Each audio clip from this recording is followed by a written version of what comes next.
Welcome to the Animal Training Academy podcast show. I'm your host, Ryan Carledge, and I'm passionate about helping you master your animal training skills using the most positive and least intrusive approaches. Here at ATA, we understand that navigating the vast challenges you encounter in training requires a comprehensive base of knowledge and experience. It's common to face obstacles and rough patches on your journey that can leave you feeling overwhelmed and stressed. Therefore, since 2015, we've been on a mission to empower animal training geeks worldwide. We've aided thousands in developing their skills, expanding their knowledge, boosting their confidence, and maximizing their positive impact on all the animal and human learners they work with. We are excited to do the same for you. Simply visit www.atamember.com, join our vibrant community, and geek out with us. And of course, in the meantime, enjoy this free podcast episode as we explore new ways to help you supercharge your training skills, grow your knowledge, and build your confidence, so that you can craft a life that positively impacts every learner you encounter.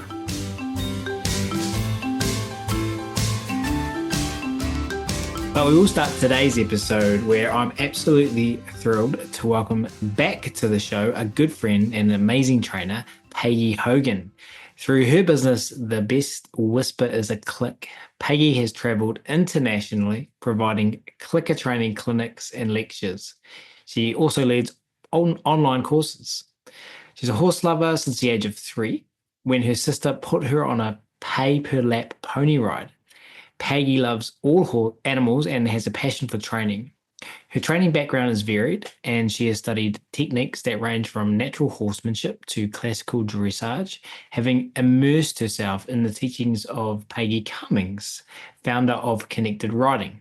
In the late 90s, with inspiration from Alexander Curlin, Peggy fully embraced clicker training and positive reinforcement. Learning from clicker trainers of other species, Peggy has investigated ways to add more shaping, capturing, luring, and targeting to her clicker training for horses program. She explains and demonstrates that horses will offer complex behaviors freely if given the choice. Behaviors that range from riding to horse agility to freestyle to medical procedures. Peggy has also worked with clicker training techniques successfully in the area of horse rescue. She has a master's degree in psychology and has been a speaker at Clicker Expo conferences since 2013. So without further ado, it's my very great pleasure to welcome Peggy Hogan back to the ATA podcast show today. Peggy, thank you so much for taking the time to come and hang out with us again at Animal Training Academy for episode 251. Wow. And Ryan, I can't say enough good things about what you've done for this community. I am amazed at this and just incredible outreach. You're brilliant at this, and it's been fun to be around you in this journey too. And thank you for letting me be on this show, because that's significant, heartwarming boost to where I feel like I fit in the scheme of things to be on your show. Well, I was just listening, as I told you before we pushed record, to Ken Ramirez updating the CTPs before we jumped on this podcast recording, and I was feeling the same in there. I was feeling community. I was like, this is great. I love being surrounded by these people. We have the same values, and we do the same thing, and they understand me, and I've walked in their shoes as well, and you're wearing your Clicker Expo top now. So I feel like Animal Training Academy is part of a greater and wider and larger ecosphere of a bigger community. It is. And a safe place. A safe place. Safety is so important. Yes. One of our values as well is creating safety when we have conversations, and for our people being vulnerable and brave when they share about their training endeavors, which can be challenging to do in a community setting. Ooh, yeah. And did you know that, Peggy, you were first on the show way back in 2018? Can you believe it? It's been Yeah. It's been 7 Well, and I years. came to New Zealand. That we met You then, and did that in was really fun 2018. too. Yeah. Was it Was it 18 or 2018? 19? I was there in 19, wasn't I? Oh, I need to look it up. It was fun though. Now, for you to listen, I'm excited to share that Peggy will be joining us live as well, not in New Zealand again, unfortunately, but inside our paid membership, which New Zealanders can attend later this month, to talk all about shaping movement in horses. And so we thought for your April, we would jump on this episode in advance of us doing that webinar for our membership to unpack this topic a little bit together first. And if you're interested in joining us after this podcast for that webinar, we will add links with the information in the show notes for this episode. So to get us started, Peggy, you are, and I don't say this lightly, I'm not just saying this because you're here and we're recording this podcast, but you're one of my personal favorite trainers. And one thing you're Whoa. super good at, in my personal opinion, is shaping. Now, for anyone listening who might be newer to using positive reinforcement with horses and slash, or if you, the listener, work with other species, this is relevant for you as well. In your words, because a lot of the listeners are fluent in shaping as well, but for those who might not be as familiar, in your words, can you share what shaping is and why you absolutely love Love it? it. Mm, that's a great question. Defining it. Oh, this is a parallel definition. I love the idea that we are invested in the science of learning behavior. And for me, learning is what captivates me, probably because I've watched people learn since I was in my 20s. I've been teaching since I was in my 20s. And I just grew fascinated with what did it take for someone to excel at the task. And in this case, back in my 20s, it was music and playing piano. But I would watch what I thought was working for them and analyze and watch what I thought wasn't working. How could we set up even the antecedent arrangements, although I wouldn't have called it that. It's a learning science. So being fascinated with how we acquire information to me is shaping. It's not that I'm making the animal do something. It's that I'm trying to be more and more clever with setting up the environment so that the information is easily acquired. And once they understand that I'm here as a cheerleader, rooting them on to say, what a great job. What a great job. This is great. And reinforcing their efforts at offering behavior. So that's a really long winded definition of shaping. But I'm just hoping to, God, Karen Pryor, the the wonder.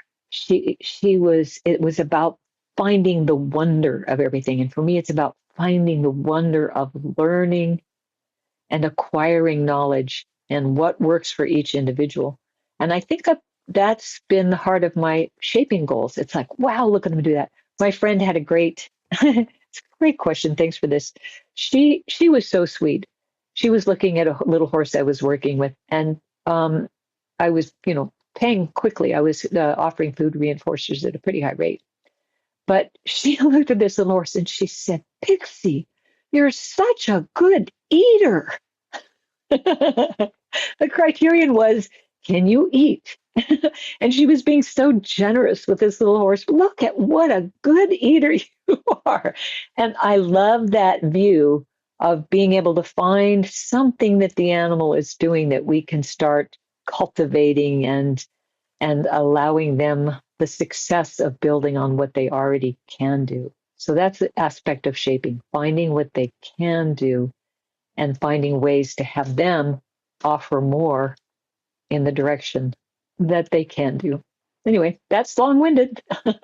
And you mentioned in there that you've been watching people learn since you were young, and that wasn't necessarily in the space of animal training or horse training, and you might not have used the terms that you use now. And I think you mentioned there music. Can we talk about music? Sure. I've played the piano since I was actually even before 4. and played that all the way through my life and learned as many instruments as I could. I still love music. Went to college. Oh, I played a bunch of instruments, doesn't matter, but went to college and majored in music and had a phenomenal teacher. And he said to me, Peggy, you have a good ear and you're analytical. I think you need to consider being a teacher. So he kind of opened up a few doors for me, and I taught at the college I went to I taught at that college for a year or two as a student teacher. And then I've done that my whole life. I've had varying numbers. I mean, somewhere around the 90s when I actually owned my own horse, so early 90s, when I was actually able. Now, I was into horses, I rode horses, that was my passion, but I wouldn't have called myself a horse trainer. And then I got these and got more involved, and then with a voracious learning appetite that I have, educated myself every way I could. And clicker training was in my heart. In fact, one of the early episodes that we did, we talked about some of the significant moments that turned me to fully embrace clicker training. And then that was a wonderful change too. But music talk about a discipline and practice. Boy, that's another whole topic I would love to just, the art of learning how to practice and how big a bite do we want to try and learn at once, and how we often overface our animals by expecting that they're going to be able to learn volumes when they're just still learning their ABCs. But that's different, different answer too. When you think about shaping now, so if you start teaching music first and then you learn about the science and that things you were doing had names, which I know if you're like Thanks, a lot Susan of people, Friedman. yeah, if you're like a lot of people who have learned from Susan and others, that's kind of quite I don't know what the word is, quite a like eye-opening, Oh, wonderful. revealing experience to kind of go, oh, like this is actually a thing that has been studied and it has a name. Thinking about your journey, how do you now, because you still teach music, right? Like how do you apply shaping in that context? Are you thinking about it through a trainer's lens? And by the way, I've probably audited Susan's course, I'm going to say at least 15 times. I am not ashamed at all to say that. That is just an incredible resource, and I want to keep in touch with the changes in the science. So, shaping in music, yes, because mostly my goal with the students is their awareness of how they acquire. So, like, do you want to memorize a song? How does one go about doing that? And having them learn their own methods that work for them. So, if it's a section of a piece that's very difficult, is it a technical skill that we need to focus on? And this is going to sound funny, but seriously, sometimes just saying, you notice that second finger, so what's happening? Well, I keep missing the note. So do me a favor, next time, watch your finger and see what happens. Watch your finger hit the note. Sometimes it's simple as that, but there are so many other distractions, our sound, what we might be reading on a piece of paper, although I did mention that this was about memorizing. But there's so many different layers of acquiring this ability to play a song. And sometimes it might be just a moment where they're looking at one hand and not at the other, and all they need to do is bring their focus. So that's a form of shaping. It's introducing them to ways that they can solve their own problems, or ways that they can. And the music, of course, playing it correctly is a strong reinforcer. And then shaping in music, starting with the simple thing of, what do you want to play? And if they're saying, well, I just heard this song on a video game and I really like it, I go, great, let's do it. And I will listen to it and transcribe it and arrange it in a way they can play it. So, and teach them whatever is the next step, whether it's acquiring reading notes or whether it's just starting with writing the letters down. So it's all about shaping and successive approximation, right? Let's start where they can and inspire and add new material, see where they take it. I think that had a great deal of influence on my ability to shape horses. I really do. How so? Just because of the breaking it down into pieces and allowing them the space to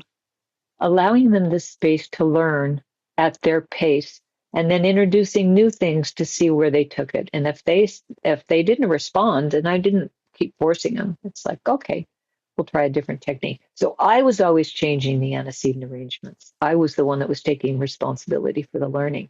Not saying, well, you goofed it up, take it and do it again. Or like kids my generation where they would rap them on the knuckles if they missed the note. I'm serious, serious. Take a pencil and rap those knuckles. You missed it. Well, I remember learning to play the drums, and I just got started, and then my instructor at the time put on Janet Jackson and said, "Play along with this," and I couldn't even get close to it, and he was getting frustrated at me, and I See, stopped. I stopped drumming after that. yeah, So I always think that in anything that I learn, whether it's animal training or something separate to animal training, like playing the piano, hmm how beneficial and advantageous is it to have someone who understands behavior yes. teaching you? So if you want to learn piano, then uh, And that back chaining. There's another good one. yes, I Now was that was thinking from that. Karen Pryor. Glad you brought Never that would up. have done back chaining. I can't make myself think backwards with this song because my ear is such an instrumental part of it. Instrumental of it. But back chaining is really effective. That was a fun thing I added to my repertoire a bunch of years ago when I first heard it. Like, And so thinking about shaping the movement of kids' fingers on the piano board, keyboard, we're going to talk about shaping movement in of course. horses. Can you unpack this for the listener, and how important it is? Because and I ask this question because as I ask the question, it sounds so simple, but then I realize there's so much involved in it. Mhm. Like the Mhm. shaping movement. Well, horses move. Like, why do you have to shape Yeah. movement? And you can capture movement. You can capture different gaits. I've done that. But having them be aware of what their feet are doing, the simplest example I think I can give of using the antecedent arrangements and capturing what they do, that would be one form of teaching movement. They know how to move. You're exactly right. But let's say some people roll a ball or hold a target out in front of the horse. What happens is the animal will learn to follow the target, but and they will learn to follow a ball and touch it. But there's that space that I really work with in between those two arrangements. And that is if you can click while they're moving their feet to get the ball. And you're clicking for that motion, there is a place where, especially if it's a horse that's had a few behaviors and learned what the marker means, learned that their behavior makes a difference, and they're aware. It's a really fun thing to watch horses when they first. It's like, you want me to move these things? There's this, and they'll even kind of exaggerate their movement to test test the hypothesis. I've seen this. This is my words that I put on this, but I've seen them move different a little while for a few steps and a few repetitions, and then it's like, oh, and then you can take away the ball, and then you have an animal that will move forward at a walk. And that is really, I've had dog trainers that were with Karen Pryor, by the way, come up and watch me with my animals, and I'll say, walk on, and the horse just walks forward, which in some horse cultures would be considered a taboo. But the one just said, oh, I'm taking that, and went home and started teaching her dogs, which was really wonderful because I learned so much from the dog trainers from that association. But here's another quick example. Moving, well, to move in a balanced way, once the animal has learned, I'm going to say forward, backward, how to move the front end, how to move the hind end. If I can shape those behaviors and then start to refine them, that's where you can begin to take an even deeper dive and shape how they carry themselves, depth of the step of a hind leg under their belly. How far does that hind leg reach? You can do that with different antecedent arrangements too. So now you're teaching an animal to walk in a more balanced way. Let me give you a quick visual. Everybody loves when the horse gets all jacked up and they're trotting around and their tail is in the air and their neck is arched. I mean, that look has been pursued since we even first ever saw a horse and decided we wanted to ride it. There's something about this magnificent look. And from that, there are lots of different venues of ways of both getting that and trying to recreate it. And classical dressage has its own path with lots of different inputs from that. But mankind has pretty much I want to ride that thing that's looking that good as it's prancing around. So even that level of movement, I'm going to say there is a value placed on that also says it's better for the horse when they're carrying themselves, especially when there's weight on the back. And everybody that's done any real riding with people, the masters, I mean, they like that kind of training, would be nodding their head saying, yep, we want them to be moving in a balanced and collected way. There's so many words for it I'm trying to avoid.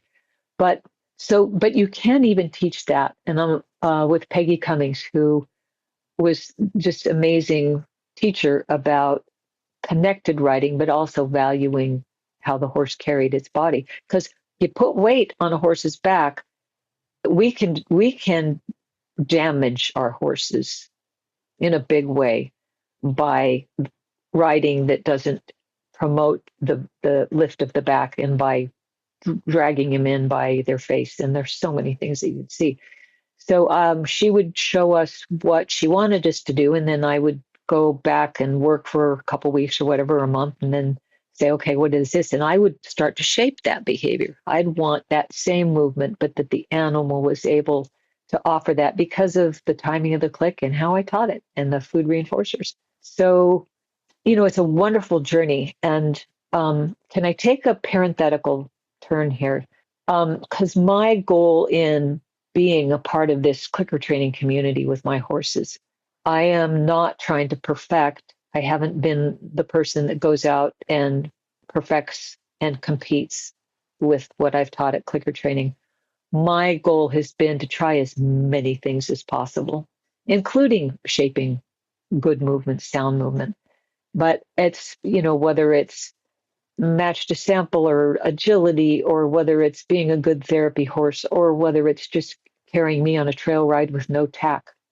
All of these things are things healthcare. Let's talk about husbandry. Let's talk about this tangent, although it's central to who I am at this point. Cooperative care, all of those really, really important things. And so that's all about shaping. So if there's a legacy, it would be that I'm giving that to the people that want to follow those paths in as many ways as I've painting, having a little horse that paints or paints when he's missing half a teeth. So that was kind of a byline. So you're going to have to educate me here, Peggy, because I'm not super experienced in doing the things that we're talking about today. I'm leaning solely on you for talking about this, but there is big gaps in my knowledge, I think, in terms of what I think you talked about Peggy Cummings teaching you, and did you call it the biomechanics? Yeah.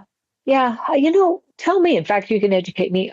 Are there many people in the dog world that talk about how the dog's body moves? Because, I think with the seeing eye, guide dogs for the blind, there's a certain amount of body carriage to escort a person that they probably need to establish. I don't know. I haven't heard a lot of that talk in the dog world. Some people do. They say, these are exercise. Yeah, like the balance pods. In other words, it's going to be, I'm just trying to give you a visual image that helps you work. But biomechanics is, how does the horse move?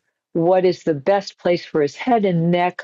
There are a lot of people that are really like they were like this really tucked chin, and then there are lots of people who are saying you overcooked it, and they crank that chin in with bits and artificial methods, and now we've got horses that are overflexed. So there are lots of discussion with how this horse needs. They talk about the top line.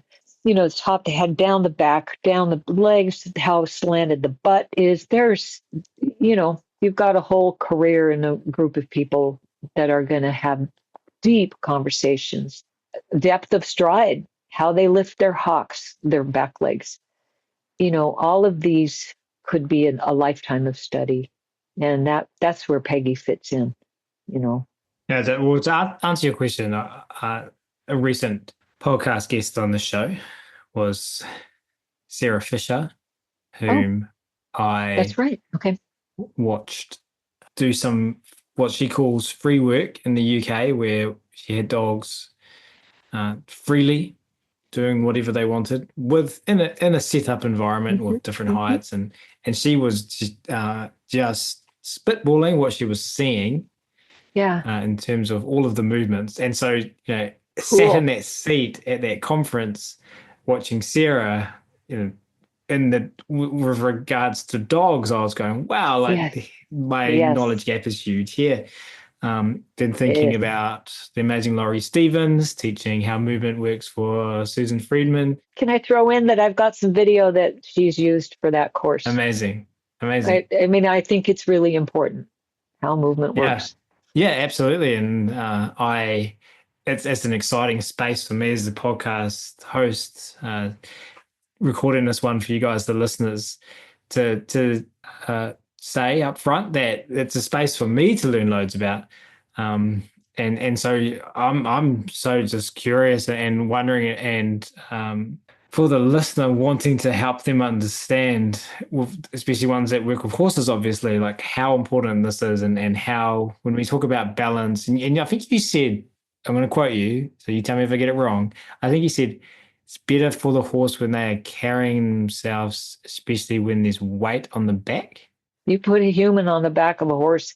Have you ever seen those horses where, well, where the withers are, just the base of the neck, and they have this scooped out where the muscles are just basically non-existent. That's generally poor fitting saddles and human created. It's really astonishing how much we do to their bodies sitting up there the way we do and how we do. And so even like, this is a question, even with a well-fitted saddle and a person who knows what they're doing, for the horse to have, again, this is a question, for the horse to be balanced and moving in a correct way, this is behaviors they have to learn, because I'm going to say that it's unnatural to have a human sitting on them, even though we've It's done it for so long. unnatural. Yeah, we do it. But no, the more, and that this is Peggy, we should have Peggy Cummings on the show. No, but she's sweet too. She admires the people like me that want to try and make clicker training be a part of this. She's really supportive in that. But yes, Brian, the way we sit, I watched her do an amazing demo where she was riding a horse and she was using her own body in a way that was more balanced, because that's also what she teaches. And I don't mean just balanced, I mean she calls it connected. It's like Pilates and then some. And the horse was moving beautifully. The front legs were striding evenly. The back legs were reaching far under the belly. It was a beautiful walk. It was just a walk, but you could see the way the shoulders were moving and the head was moving. And then all she did was do what a lot of people do in certain disciplines, and that is they tuck their pelvis. They kind of crunch under like that. She tucked her pelvis, and this horse literally ground to a stop. She wasn't touching the reins. It was like, okay, you can stop doing that thing you just did. And then she started moving again, and she must have done this 5 or 6 times. And this horse just like, okay, really, really, do you have to? Can we go back to that other thing? It was an amazing demo. And I do need to say right from the get-go, I'm like you were watching the dog training. I still feel like that with what Peggy presents, with the people that have done this work, that are really working with high level dressage, um, especially trying to take positive reinforcement to it. I'm going to say I would be stepping to the sidelines and say, just like I taught him to do agility, it doesn't mean I went to the agility, nth degree and won a bunch of medals. And not that they have a lot of it anyway with horse agility, but I want to respect and have people understand. I want to call my knowledge base for what it is, and I am not an expert in self carriage, but I am certainly aware of it, and I have a really well developed eye for animals that aren't carrying in themselves, that are for whatever reason needing. And yes, you can. One more thing. Can I toss out? For example, I know people shape and horses to back up, and the backup, believe it or not, okay, I'm going to get into specifics here. Let me talk about a forward. Trotting is a gait where they have diagonals. A good way to describe them would be the left front and the right rear go at the same time, and then the right front and the left rear go at the same time. It's really fun to go put a pair of socks, cut the toe off, put it on your horse's leg, make them two of the same color. So you have a red sock on the left front and a red sock on the rear. That's how we used to teach kids to look at what the trot really looks like. Well, believe it or not, considered to be a well-balanced backup is the same motion in reverse, just not fast. So they're supposed to have their diagonals going. I'm being dyslexic at the moment. Their diagonals are backing. And I see people that shape, they think of a backwards motion as walking. Walking is, imagine yourself crawling on all fours. 1, 2, 3, 4, right? If you're crawling on your hands and knees, it's a 4-beat gait. And I see people mistakenly create a 4-beat gait backing with their horse. That's not a sound gait, and you don't really want to be sitting up there with more weight and compression and adding whatever headgear you might use trying to force this back. I'm saying let's learn about what a good backup looks like. I've seen pretty high level professionals show off their horse backing, and it was a 4-beat gait. It was like, oh, wait. So that stuff is good to learn, and you can take as deep a dive as you want in the topic. But learning front end movement, hind end movement, forwards and backwards. I love shaping those behaviors because it helps the person develop an eye for what's needed, helps the horse understand, oh, that's what you want. I'm getting reinforced for that movement. Transitions, walk, trot, canter, slowing down to a stop. They're all wonderful areas to play in with shaping. And we want to be aware of all of us because of, and I don't know if I'm saying this correctly because I don't understand this, but I've already covered that. Because of the biomechanics of the horse and ensuring that we're looking after its spine and its muscle legs and all of that stuff. Yes, we can. A lot of the horses you see that are old and retired, their bodies have been trashed by people riding them in the manners that they're being ridden. Last Sunday, Peggy, I was loading my dryer to dry my towels, and I collapsed on the floor and couldn't get up because that was the straw that broke the camel's back. And I've been to the chiropractor a few times this week. And I'm sure if I had better movement, I'm trying to relate this back to the listener and the human example to say, if I had better movement and if I was doing the right things for my back, then I could save myself $80 this week. I found a person in 2012, because even then I was thinking, I'm going to have to retire. My back isn't going to make it. And she showed me proper movement, Yep. Cool. And thank God, because that was an incredible find. Yeah. Human body's incredible, and we can do a lot of things with it, but there are things we're going to do a lot better for a lot longer if we learn how we were designed to move. And so we talked about the movement part now and why that's important. And the other part of what we wanted to talk about today, and we started off on this topic, and the webinar we're going to be doing later this month for our members is on this topic, and that is Shaping movement because movement is a behavior. We can break it down, we can teach it, but in the world and with people that work with horses, and we can glean from what you've shared so far, shaping isn't always a tool that's necessarily reached for, is it? Not at all. But can we play trainer talk here for a second? I mean, Yes. if I have let's say I have a halter on and I apply pressure in a way that it affects the angle of the horse's head, and I release when I get that angle of the head. And then let's say I get the angle and I apply a little more pressure and they start to rock back. And then I start to look at, I mean, I am shaping I think that is a form of shaping. No, absolutely. It's okay. So I'm going to say shaping without pressure and define that what I'm wanting to do is allow the animal to discover the movement and then craft that movement to where I think it's workable, and then apply cues and then apply the headgear because their feet know what to do and they've learned more than one cue for it. And now let's say, by the way, you know that thing we do so well? This feel that you're feeling on your halter. So it's just a cue swap, new cue, old cue, click, treat, right? Much easier.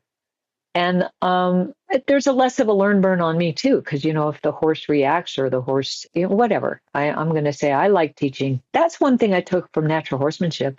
Get the behaviors on the ground. Get the behaviors solid before you climb on their back. So I'm really liking that. And I took that with me. I think it's smart. I just don't use aversive to create. I like them to discover and offer it. And then there's that discretionary effort thing, right? Do you want this? That's lovely. How can you beat that? Oh, and then can I share a story? Because you always let me, you're like shaping me. Go, Peggy, go, right? My mare, I lost her in 2020, but wonderful animal and started out with natural horsemanship.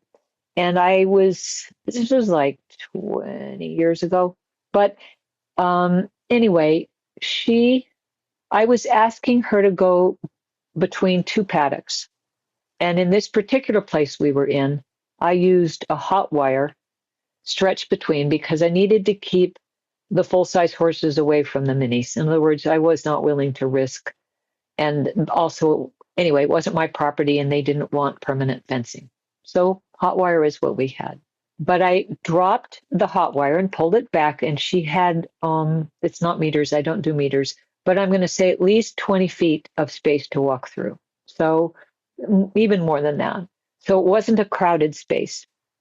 And I used a gesture that she knew from her pressure days. So I lifted my arm, which is like as if she had a lead rope. I didn't even have a halter on her, but I did. And she walked through that, and then she sort of scooted a little bit. And I thought, wow, I have no tack on her. I'd already been, training without. And but she scooted. She acted like she was afraid. I thought, and all I used was a gesture that I had used when I was using pressure. So I went, got my treat pouch on, and I said, let's see what happens. And I shaped her. And we just did movement forward, yep, and then I would let her move away. And so we just did some training that way.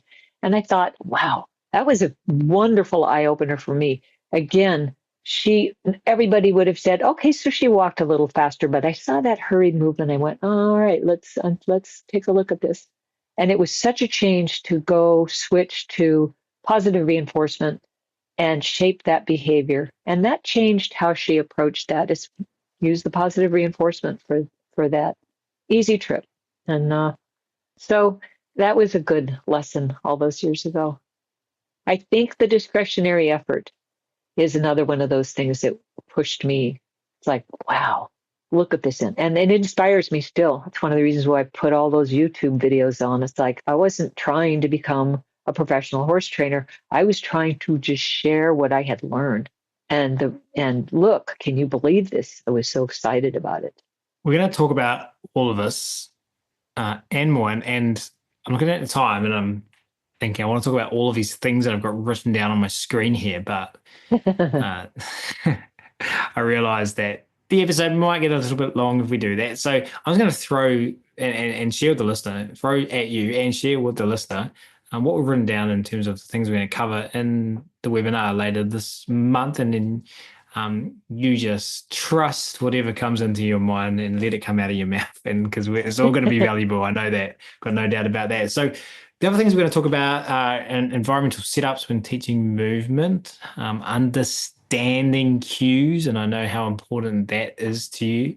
Some challenges in teaching movement through shaping, just the value in shaping in general. You talked about teaching your horses to paint earlier, matching to sample, agility, obviously cooperative cares, which you're very well known for in our industry, the work that you do with McKee and all your other horses. And then the importance of choice and control in everything that we do. And I think that discretionary effort you talked about then, in my mind, connecting the dots back to choice and control Yes. Yes. in that context.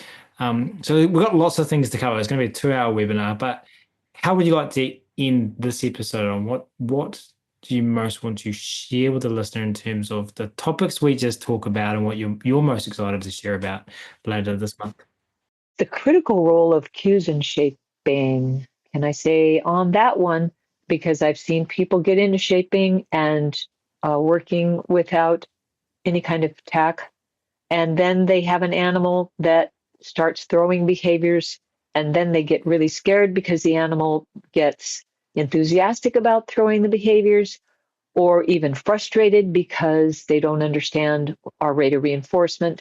And the idea that I think it's a responsibility that goes hand in glove with teaching your animal to offer behaviors. And I would hate to be the one that would encourage you to go try it without following up, say, please, please, please, please follow up with a good understanding of cues, because I think that's super important. And I don't want to torment horses with what can happen if we don't understand cues. So how shaping enhances communication, choice, and control. Isn't that the truth? Don't we think that control is a primary reinforcer? We learned that from Susan. That's a wonderful thing. And I think the illustration I gave with Nikki, and as more control over the situation, plus working for a positive outcome, I think that gave her more control than me just pointing, that was associated with a negative reinforcement learning history.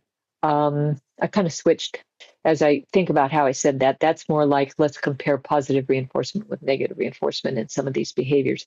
But I also think control and choice are a big part of it, because with negative reinforcement, we do limit the response to, no, you can't do that. No, you can't do that. Okay, you chose that.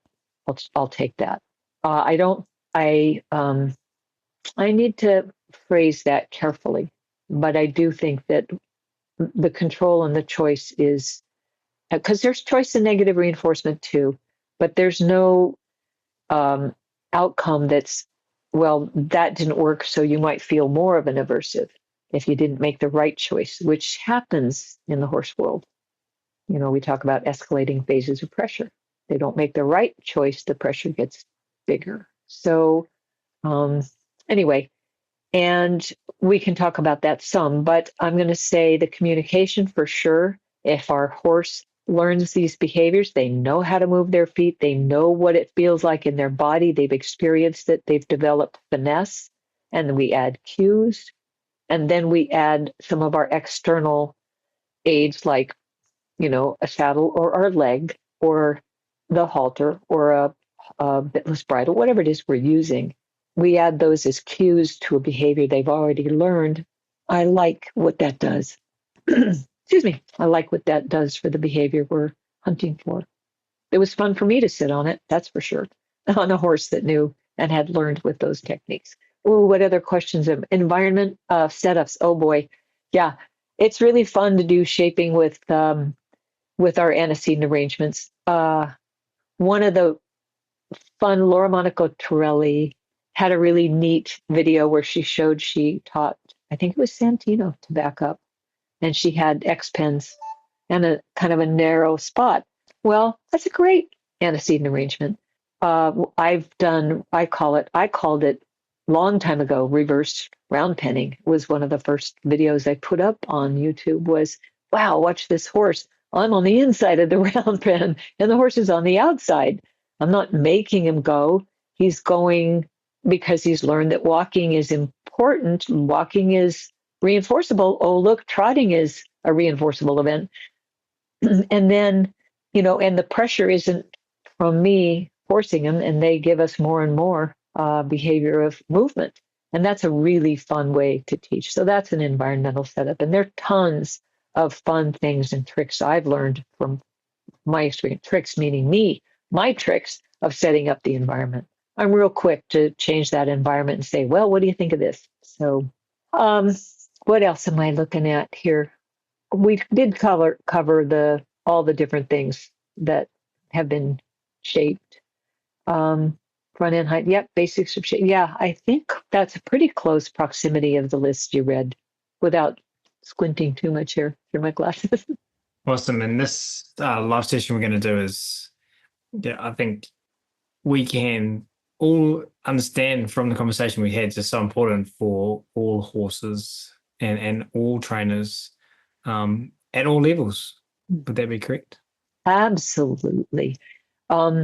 Yes, I want to present some stuff for people to go out and try, and a little more advanced that people want to do a little deeper dive, realizing that but shaping is the focal point. Shaping is how I've got this horse standing in front of me. How am I going to teach him to cross its one leg over the other front leg, and then it would like a spin for reining pattern or a barrel pattern. Those are all fun things I've shaped. And they're all achievable. Amazing. Well, we will share more of you about this webinar. If you're in our ATA orb, our web on our mailing list, or follow us on Facebook or Instagram or anything like that, then look out for information about it. We're going to be sharing that soon. But if you do want to learn from Peggy, then you don't just have to wait for this webinar. You don't have to come to the webinar because you're doing lots of things online. Am I correct? Thank you. Now or starting soon, you're working with the wonderful Annette Lev from Israel and doing some cooperative care stuff. Doing another cooperative care class. And we're doing some fun trainer talks, inviting people to come just talk, nothing, just share ideas. How do people get involved in your other learning opportunities that you provide? Where do they go? How do they? And online specific courses. We do have like movement courses, cues courses, shaping courses. Those are specific. The easiest way is to go to clickertraininghorses.com and follow the link to the store, the web store, and then you'll see descriptions of lots of courses. Thank you, Ryan, for offering that, I can say that to people. I really appreciate that. Because we are, and we rotate. We just got done with a training on grass course, how to train on grass and have your horse lift its head without having to use pressure, and then train in heavier grass. And anyway, those are fun courses. And multiples, how to train around multiple horses. Love running those. Amazing. And we will link to all of that in the show notes as well. Thank you. For you, the listener, and for you, Peggy, this has been so much fun to do this again. Looking forward to our webinar where we're going to dive deeper on all of this stuff and get really geeky later this month. And appreciate you, the listener, taking time to hang out with us as well. We'll sign off there, Peggy. We appreciate you. You're appreciated. And thank you so much for listening as well. This is your host, Ryan Cartledge, signing off from this episode of the Animal Training Academy podcast show. We hope today's conversation inspired you and equipped you with new tools for your trainer's toolbox. Remember, every challenge in training is an opportunity to learn and sharpen your animal training geekery. Embrace the rough patches, learn from them, and keep improving. And don't forget, The path to growing your skills and expanding your knowledge continues beyond this episode. Visit www.atamember.com to join our supportive membership, where you will find a community of trainers just like you. Together, we're making a huge positive difference in the lives of animal and human learners worldwide.